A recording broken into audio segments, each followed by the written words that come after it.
Good afternoon and welcome to Conversations on Showing Up for Kids. My name is Tim Markle. I'm director of the Southern Regional Center for Children and Youth with Special Health Care Needs. Showing Up for Conversations on Showing Up for Kids is just a casual, relaxed sort of time where we figure out topics that are important to families who have children with special health care needs, and we hopefully set a little bit of time to learn and discuss them together. Today, we're joined by Shelley Lehman.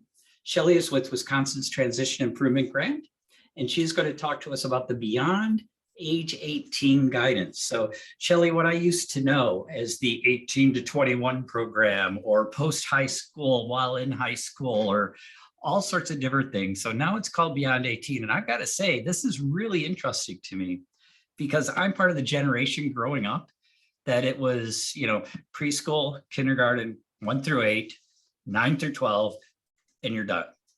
Right. And obviously that's not working for a lot of our kiddos with disabilities.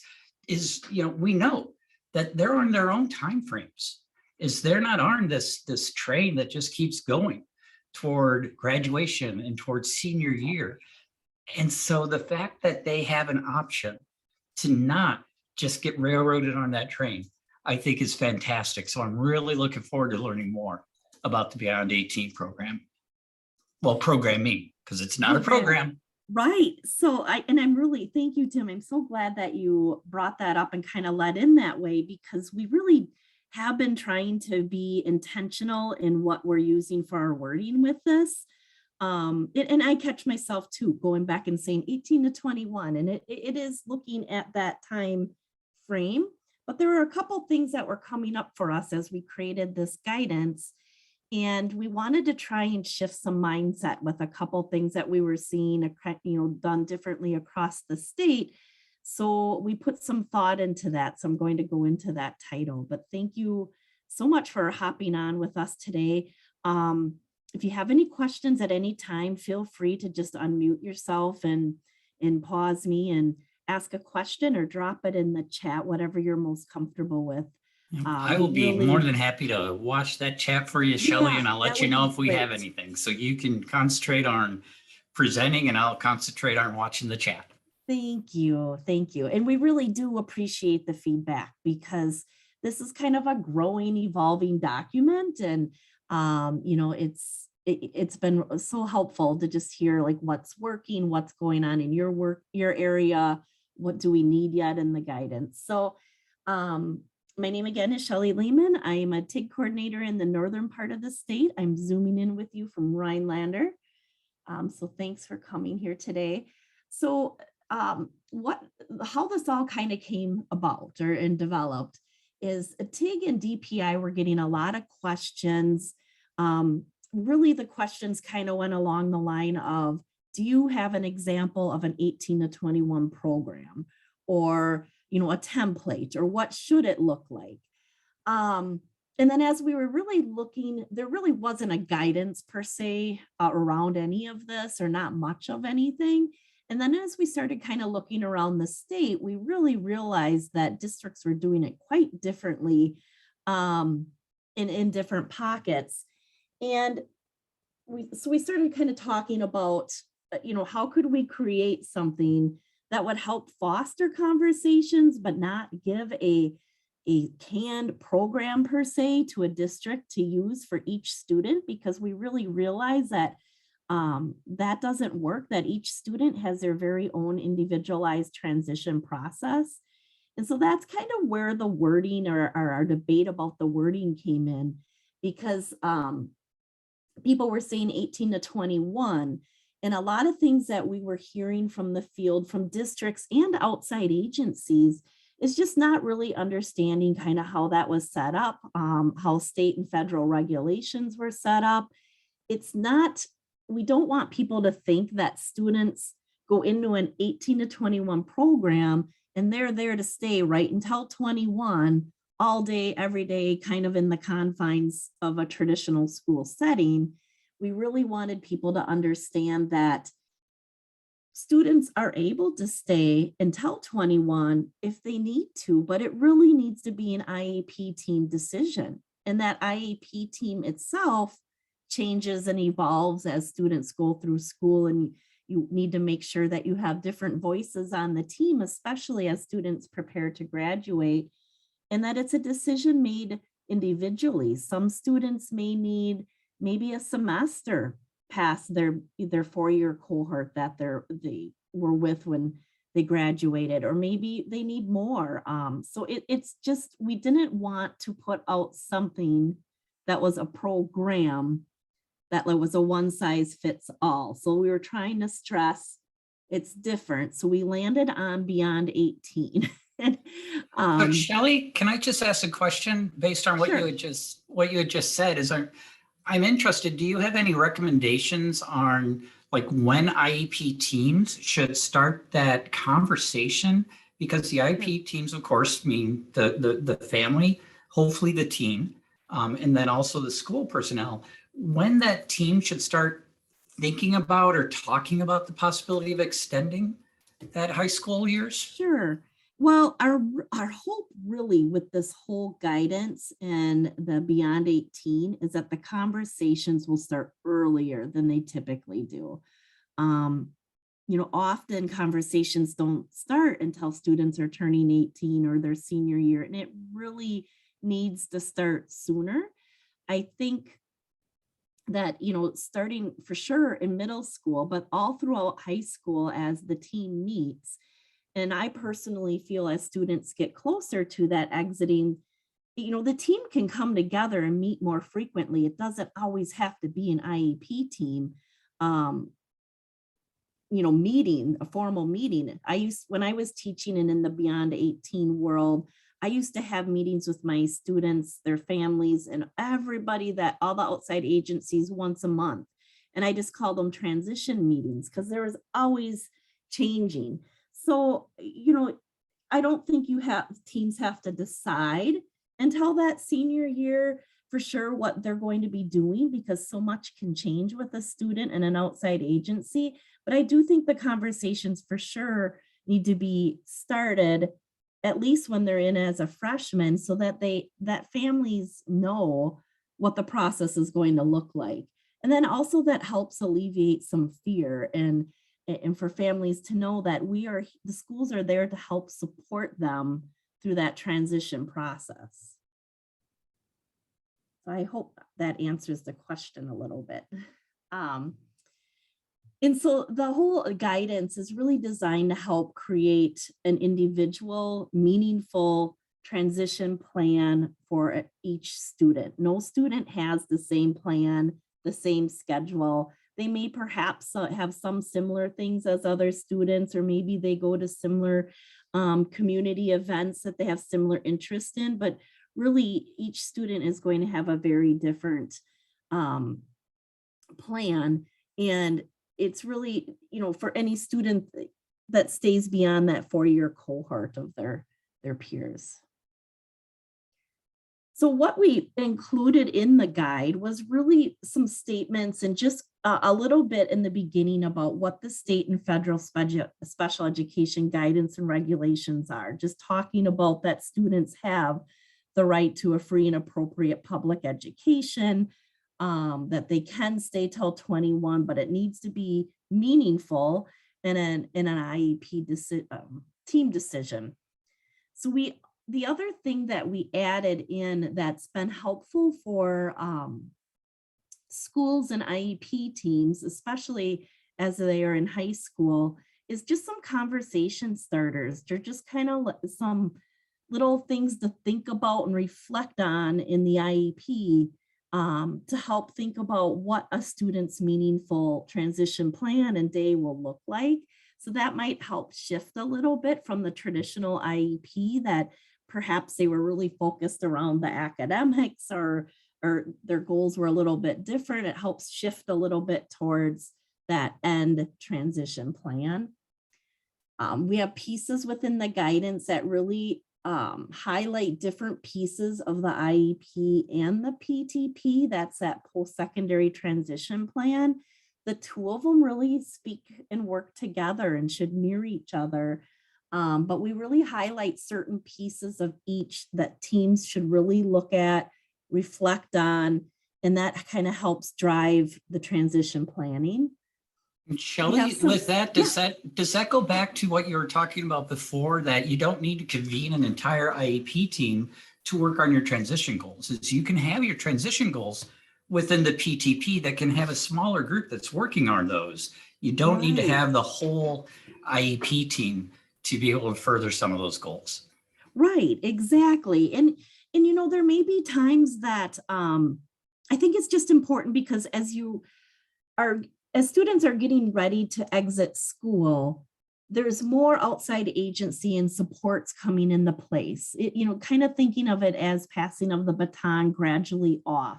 So in the beginning, there's more school support, but as the students really getting ready to leave school, there's more and more outside agency support or the supports of the community that will be there when they leave school. And so you want kind of a gradual release, but because there's often so many different people in place. So I had a student that had, and it was wonderful, but he had so many different people on his team. And it was so difficult for his parents, who both had full-time jobs, to try and meet individually with all these different outside agencies.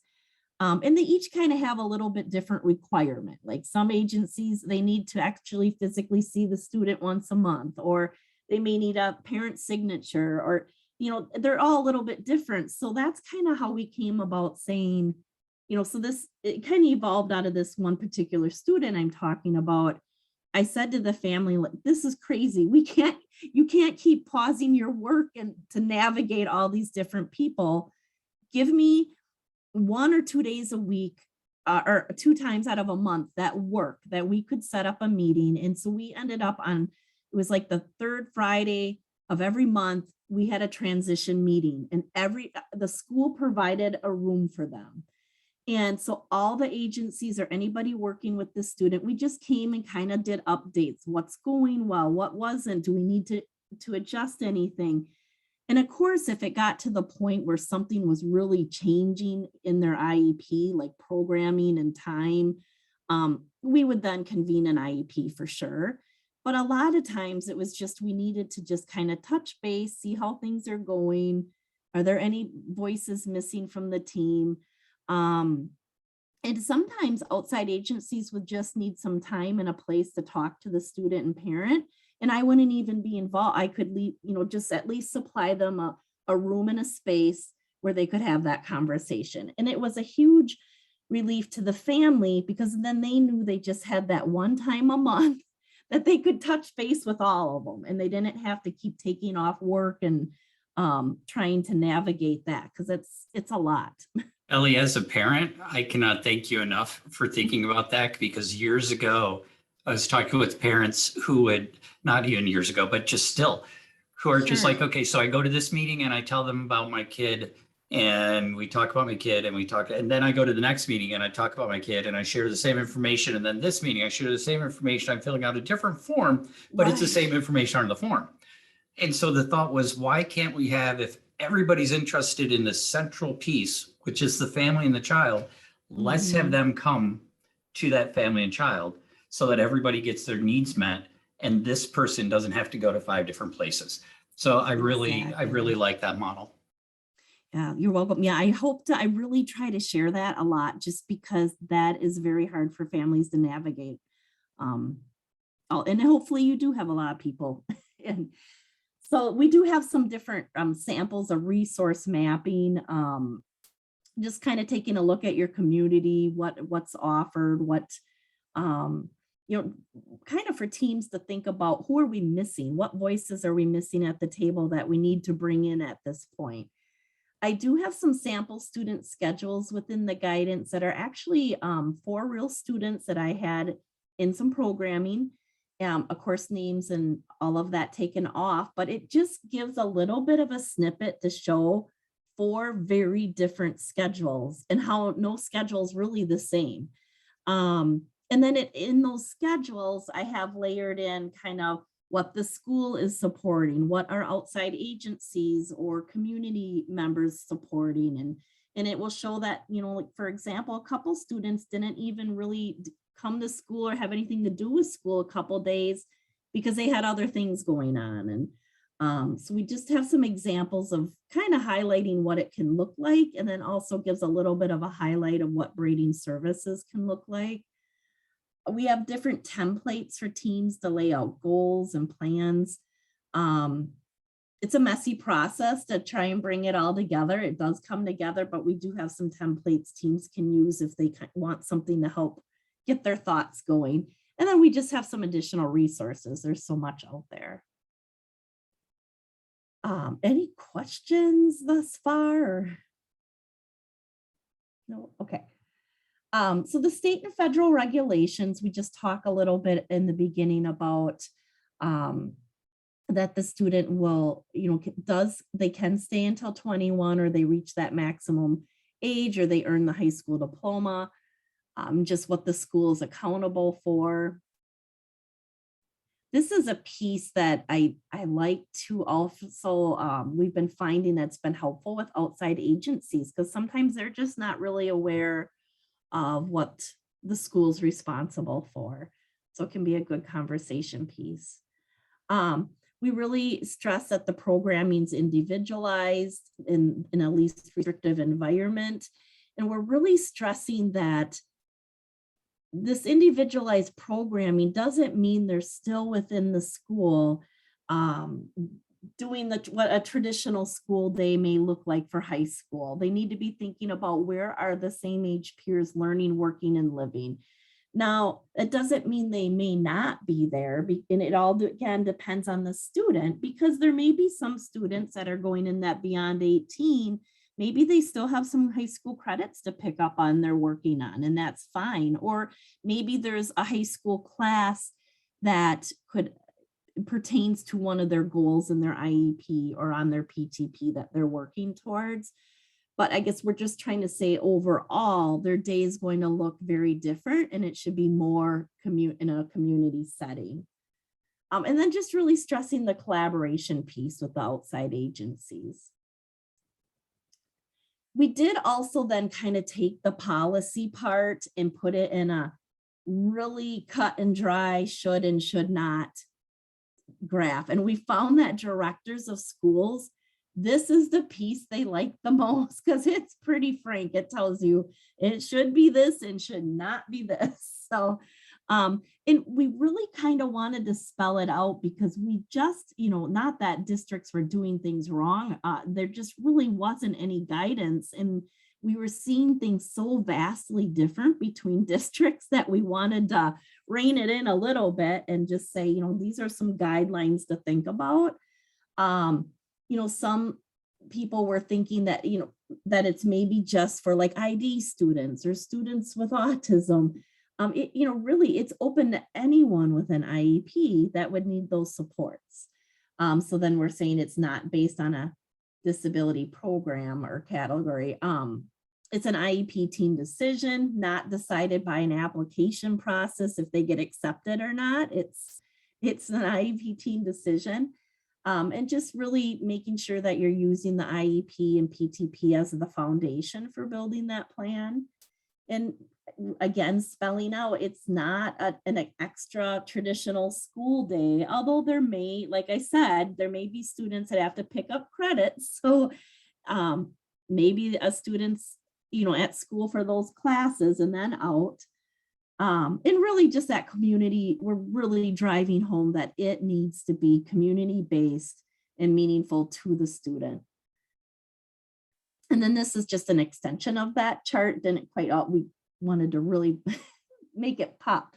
So we should be starting to braid services and funding. Now, a big question has really come out with this guidance, a lot from agencies as well, saying, well, we can't pay for things yet, or we can't get involved yet. Well, there are some things like that, such as that. There are some agencies that maybe, but there are things they can do. We're really trying to stress that this shouldn't be about the money. It needs to be student focused. And, maybe perhaps they're not involved in paying for something and the school's still paying, but they certainly can have a voice at the table in getting to know the student and getting to know the family, and working on what supports will come in place when the student leaves school. So a lot of the braided funding is done with DVR, is a huge player. We've done a lot of creative braiding of funding with them. And it may just be, the school really sitting down and thinking, okay, the student's not going to be taking the yellow school bus to their job. Talking with the family and the team, what are the modes of transportation the student's going to use? Maybe it's a community transportation, and then you can, what we've done in the past is the school pays for that community transportation and not using their own transportation, because you want to help support the student to get used to whatever they're using. So those are just some different ways of bringing in some different resources. Really trying to mirror that day similar to a student that's left, thinking about what is the student's end goal. One strategy I used often with teams when I was teaching is say, okay, what are our end goals? What does the student want? Where do they want to live? Where do they like to hang out, rec and lead? There's so many pieces that go into it. It's not just employment or post-secondary. Those are important pieces, but also really trying to ensure that the student is a part of the community and has a sense of belonging in the community. So where do they like to hang out? Where can we familiarize them, whether it be with the Y or other places? Really trying to mirror that day, except what would that ideal goals look like after school, and then build your steps backwards. How do we get there? What supports come into place at what places? So that's just kind of some of those things that drive that home. And then again, we do have supporting coursework and credits that need to be completed. And, it's always important to make sure you go over that transcript and make sure we're not missing anything, or sometimes, things that maybe count for a credit in special education or with an IEP, just make sure that they're all, as a teacher, it's important to really go over those transcripts. So Shelley, can I just have a clarification, because I get confused sometimes. I know that some of our kiddos, like, they may take a little while to grasp a concept. And so like sophomore year math could be a disaster. But if they were able to take that as an 18, 19-year-old when their brain is more fully developed, then they may be able to grasp that and fulfill their graduation requirements. Is that even an option? And again, it's going to kind of depend on the school, the district, and the team, but absolutely it should be a conversation and an option, especially if it's going to support something. Well, if they didn't receive that credit, or if it's going to support their IEP or PTP plan, it might be something important they go back and take. I had a student that went through a tech ed class their sophomore, freshman year, and it was difficult. They went through it, but I don't think they were able to engage they were more ready when they were older, and I had them go back in because that was an interest, and that was an interest in kind of a career. And then they went back through it and they were ready for it then. So I think that's absolutely appropriate. Well, and I love that example about places with tech ed, because of the fact that some of our kids, if they have that tech ed as the center point of what they enjoy and what they want to do, and they're not surrounded by, I guess, the rest of the chaos that can be part of a high school day, that they can go in, concentrate on that class, but then they have that community programming also to look forward to. They're not stuck inside high school world, so to speak. Yeah. So a lot of schools have fab labs now, and a lot of them will have, a lot of my students were interested in that and wanting to make things in the fab lab. And the thing that's nice about that is it's also kind of like another way to connect with the community, because the fab labs open 3 evenings during the week where the community members can come in and learn how to make things. Well, that's another way they can belong and be part of the community. So if that's an interest of them, then for sure it should be explored. So I think you just have to be creative and truly look at the student and what they want. What do they like? And you make it happen. So these were the conversation starters. Just they go more in depth within the guidance, but these were kind of the headings of each one. And then under each one, we had different questions, but just really thinking about, what are the student goals? And these are just some conversation starters for IEP teams to keep in mind as they start talking about what is the student's transition plan going to look like. Just really what does a meaningful day look like? Really trying to look at what else in the community, how can we support the student? Because I think it's so important that students feel a sense of belonging within the community. This just goes kind of through talking about working with the IEP and PTP. That's that section. I think we'll just maybe dive right into so the actual guidance itself we have on our TIG Transition Improvement Grant website. We have it in a couple different ways. So we did put all the information in the guidance in a Google site and then kind of broke it down by section so people can utilize or go to where, what works for them or what they're needing. We also on this homepage, if you scroll to the bottom, you can download the PDF version and just print it out if that works better for, I'm one of those people that prefer to read something printed off versus on the screen. But so you can access it a few different ways. But the beginning just kind of talks a little bit about the why and what it is. Sorry for interrupting again, Shelley, but I just want people to know that those links are in the chat now. So if you wanted to go ahead and click on them and follow along at your own speed as Shelley goes through the site, you're more than welcome to. Yeah, absolutely.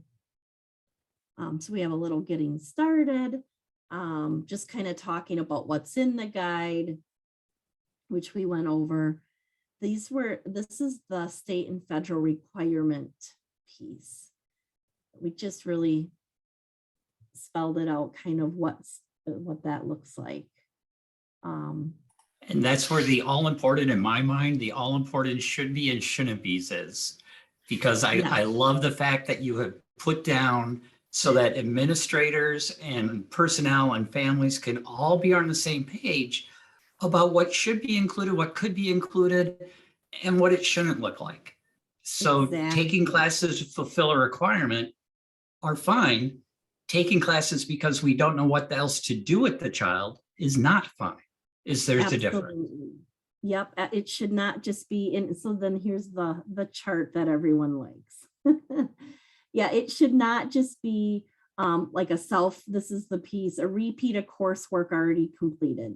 Unfortunately, sometimes it depends to what the student's working on. Maybe they're taking a lot of art classes because that's truly an interest and they're building upon skill, but they shouldn't be just taking ceramics over and over because, we had to fill the third hour with something. That's not at all what it should look like. So it should have some meaning or pertain to what they're working on. So this is the chart that, like I said, it just really spells it out, should and should not. But it just really takes what's in the policy piece and breaks it down in a different visual. But this is a good one to bring to, the team, to outside agencies, districts. Districts are sharing it with their staff and their departments. It's a good place to kind of start to look at.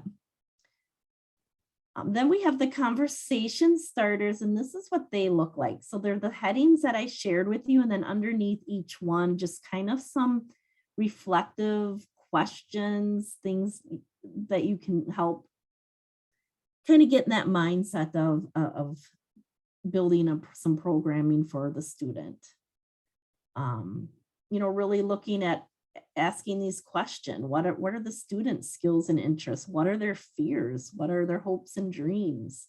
What activities are they doing now that are outside of school and in the community? So, and another piece too is just what would work look like? How many hours would that be? How many hours would they be attending post-secondary? How many hours would they be doing some social activities? And then try to just mirror what that may look like. And of course, it's going to change. And that's why those transition meetings monthly are really nice, to be able to all come together and reflect. And maybe they were interested in something. And I had this happen several times with students where they were interested. I had a student that all through high school, she wanted to work in a daycare. And she got a job in the daycare at our local Y. And one day she said, Miss Lehman, I'm so afraid to tell you this, but the kids drive me crazy.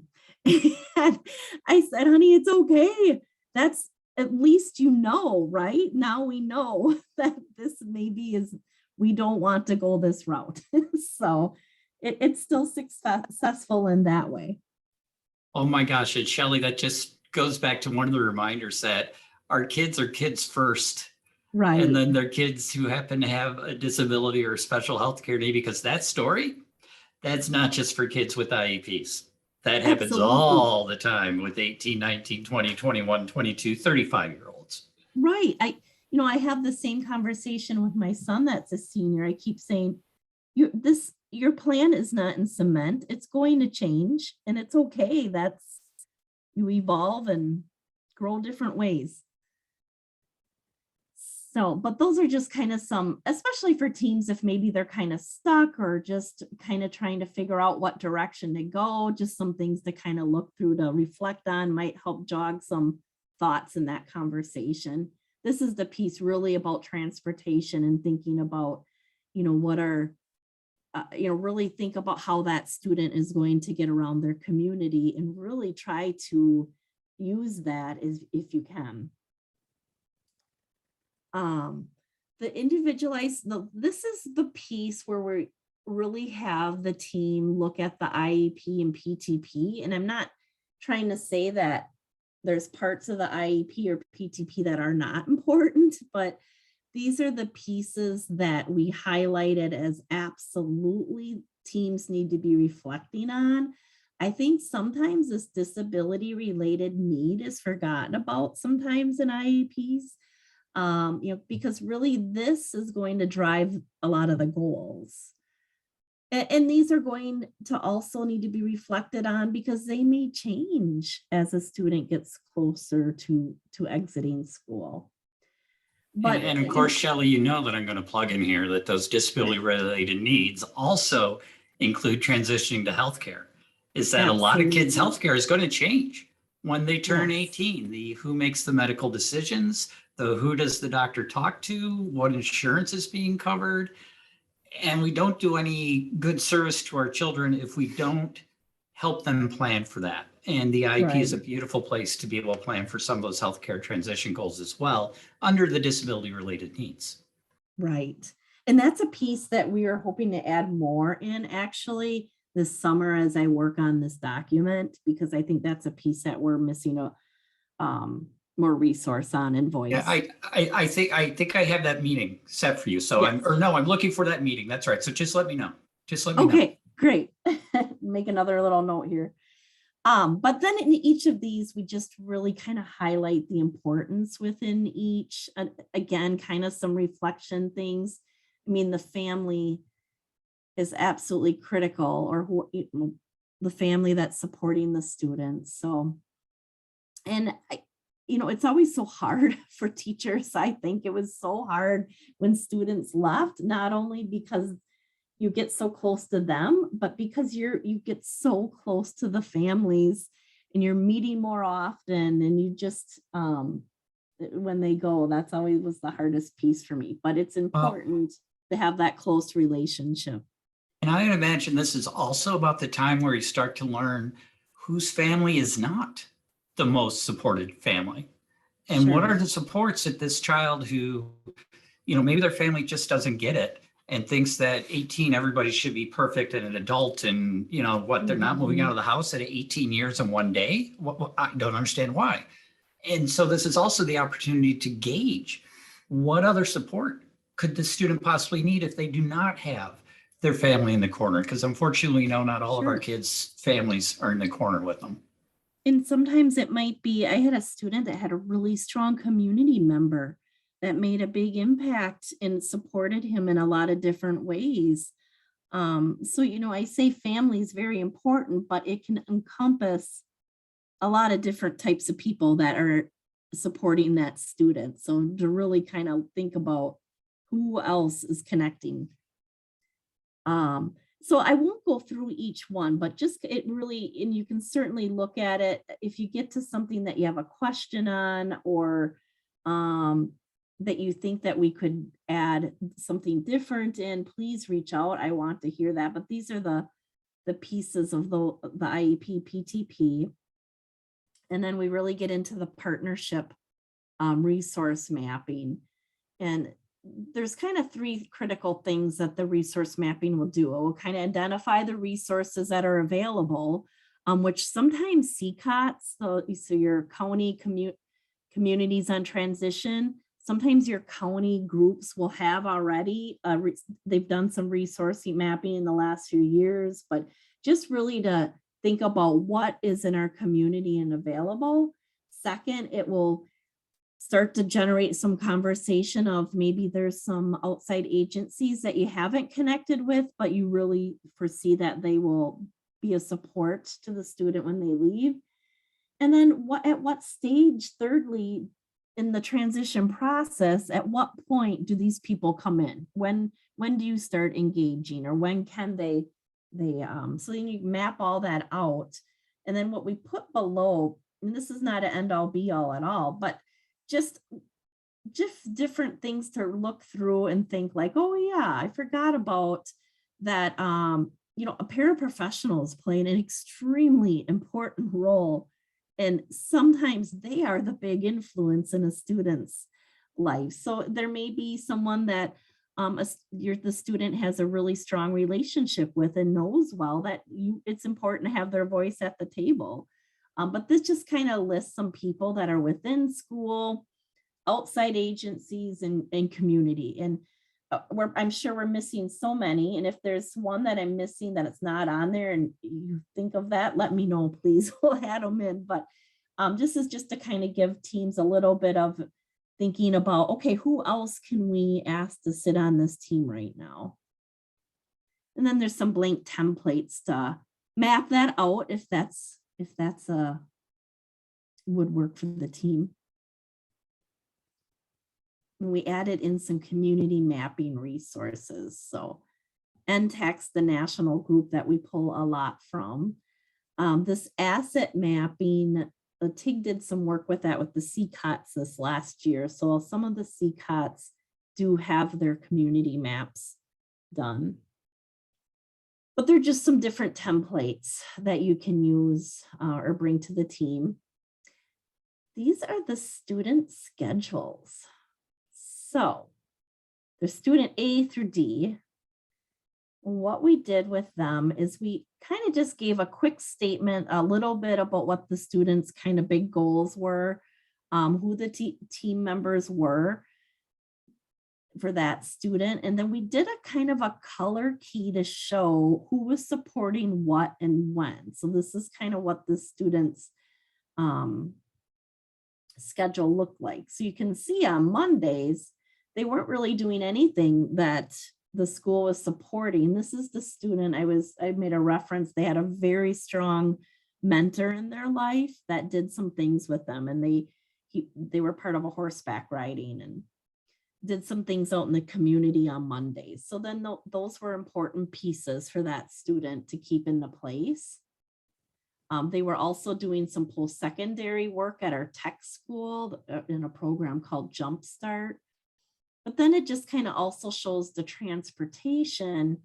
So the students sometimes went home via the parent, and sometimes there was an outside agency bus that took a variety of people from the community out to the Jumpstart program, and the school contracted with them so that the student could ride that bus because it was a option that would most likely be viable for that student with transportation.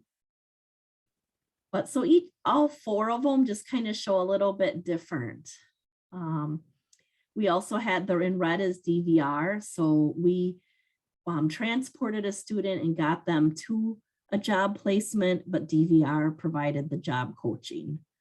But the job coach couldn't transport the student in a vehicle. They don't transport. So, but we could. So that was kind of like an example of braiding services there. So those are just kind of four different. I love those different examples, Shelley, because they show the credits in class if they're still working for a gen ed. They show a youth apprenticeship option that the students may take, and some paid work experiences, and all those different ways that like youth apprenticeship and DVR, and then the schools can all work together based on the goals of that individual student. So I love these examples. Right. And so sometimes people say, well, what does that braiding of services look like? And this is a good place to kind of look for a visual of some examples. And these are real students and real schedules that this really we made happen. And it didn't always, schedules are messy. These were always changing. I always had them done. I would put them on a computer, but I always had these paper and in pencil. I was always erasing and rearranging. But that's the whole idea behind it, is to keep finding out what works and changing, adding in supports as you go. So those are the schedules. That was the other piece. I would say that chart of the should and should not, and the sample student schedules have been the most popular out of the guidance. So they kind of just show exactly some concrete things. And then we did put in some resources. So there's so many resources. What we did is we put some of the main ones that we tend to lean. Of course, we put our take home page, right? We have so many resources, you can get lost in there. So if you're looking for something specific, ask.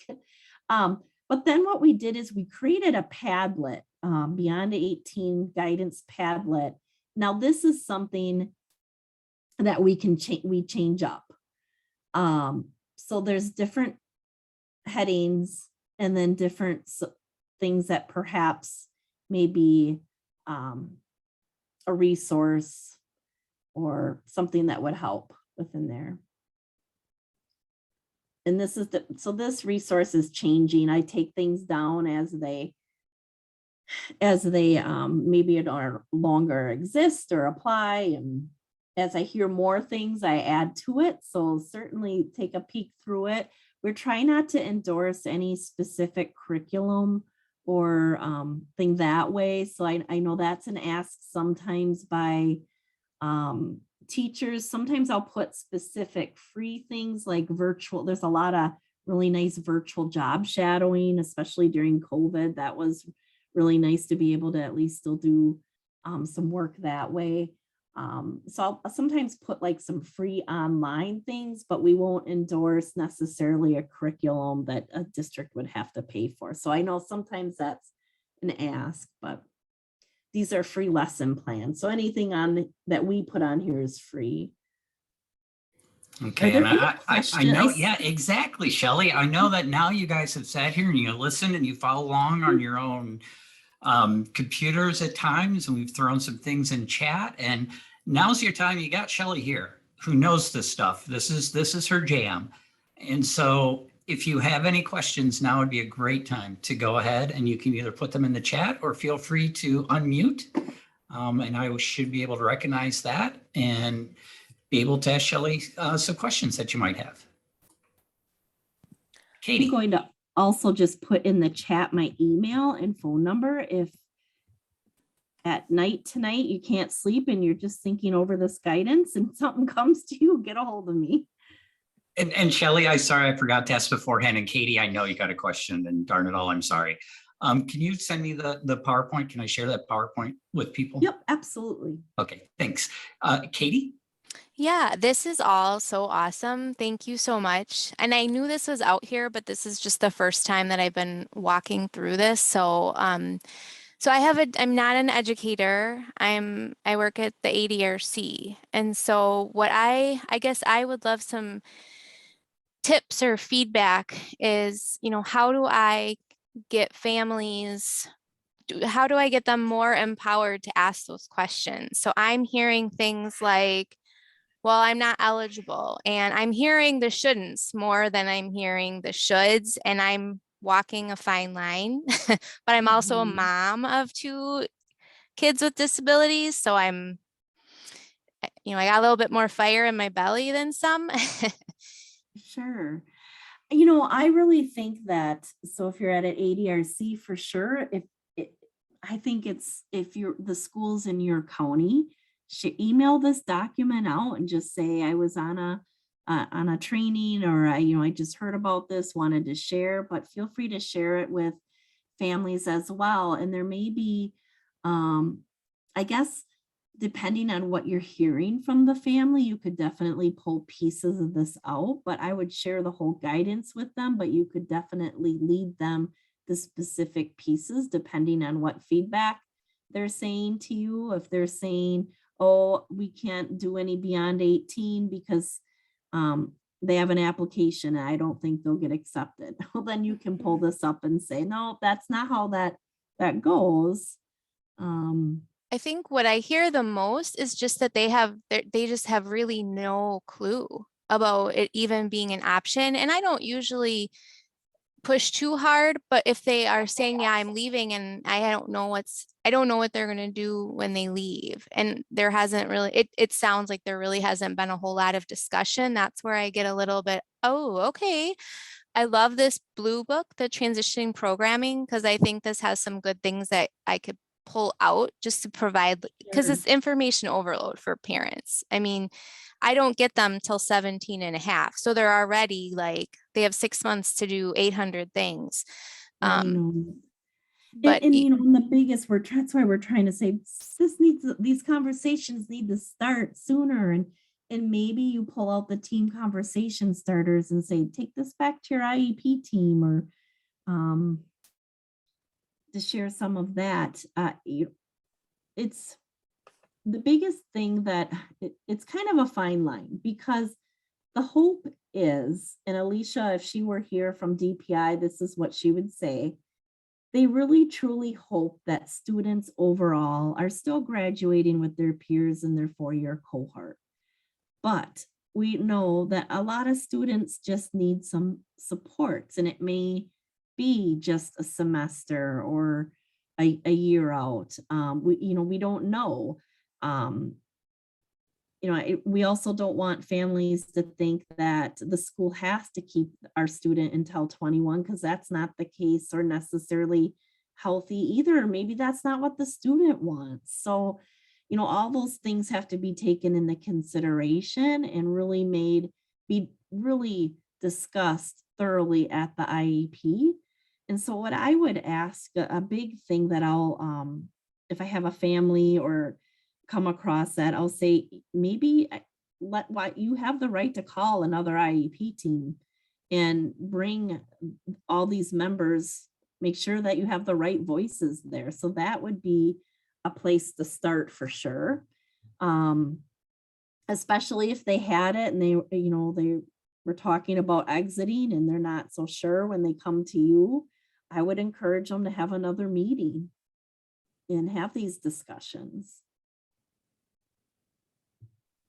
no, that's really helpful, because that actually did happen a few years ago where I just said, oh, you have the right to ask to have this happen again. And that situation was just basically a misstep. The school it was no deceit. It was just, oh, we didn't even think about that, which, at least they moved forward and they got him into a beyond 18 program, and the kid is so successful now. I want to cry even thinking about it, but to have like feeling the educators having this information, because I think they feel lost sometimes too.